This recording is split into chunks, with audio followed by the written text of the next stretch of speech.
Hello there. Sorry, I was just playing a little Wolfenstein on my 3DO. Good game. Great port. Anyway, today we're going to review a console that failed, that tried to capitalize on the return of video games. The console I'm, of course, talking about is the Atari 7800 Pro system. I don't know what's so pro about it. Whatever. When the 2600 became famous, of course Atari wanted to make more consoles to capitalize on the fame. Of course, one of these consoles was the Atari 5200, which failed. But when Jack Tramiel, head of a Commodore at the time, was fired because of the style of business, he, of course, came over to Atari and became the head, and then told everybody, listen, we're not making consoles anymore, we're making computers, because of how good the Commodore 64 was doing at the time. But of course this stinks for Atari because the 7800 was ready to launch.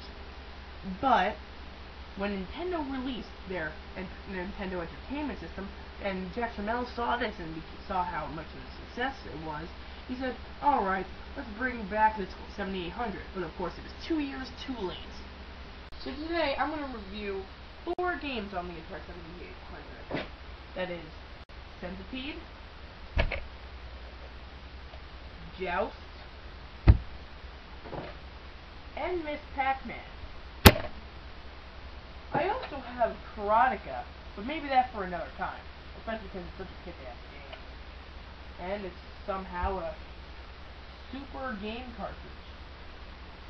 That's not too long. Well, there's the boot up, and time to go. Let's do this, Miss Pac Man. Let's go.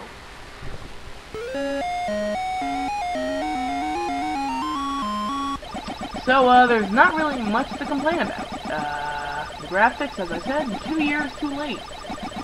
We were obviously seeing better on the NES, and I died because I suck at this. There's not really much to complain about.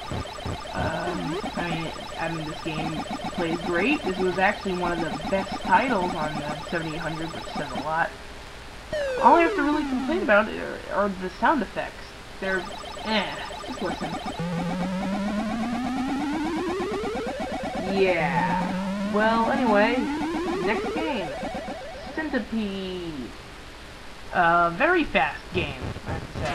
Very, very fast.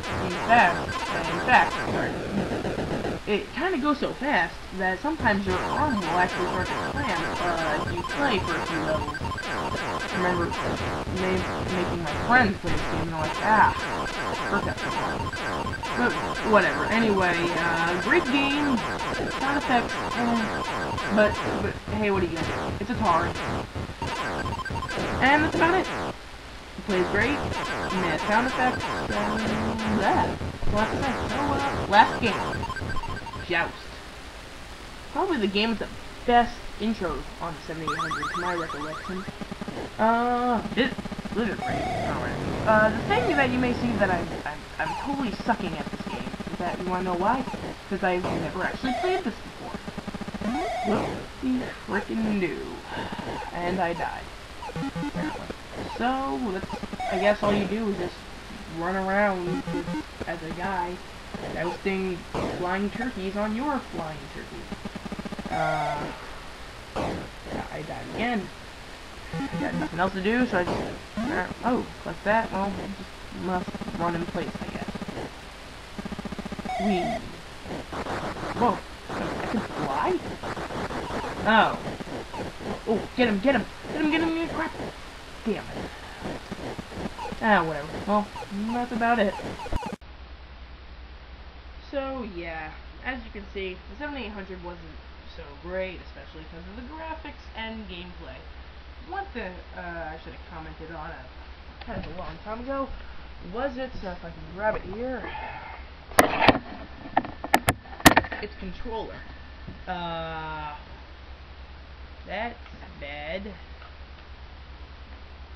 Really, it's really just a weird controller. I mean, people say that, you know, the 5200 controller is the worst or most hated controller of all time. But this is really something else. But of course you could always buy other ones, like a one that was kind of similar to the NES one, and that kind of had like a mini analog stick, and another one that had a D-pad, which is weird, but what are you gonna do? Unfortunately, I don't have those because, hey, I'm not spending $30 for just a controller. Not even if it's for the Atari Jaguar. So, that's about it for this episode. Yeah. So, see you next time. Oh, and if you want to suggest a game donation or a console, not donation, if you want to suggest a game review or console review or accessory review, please email me at the email that should be down below on the subtitle there.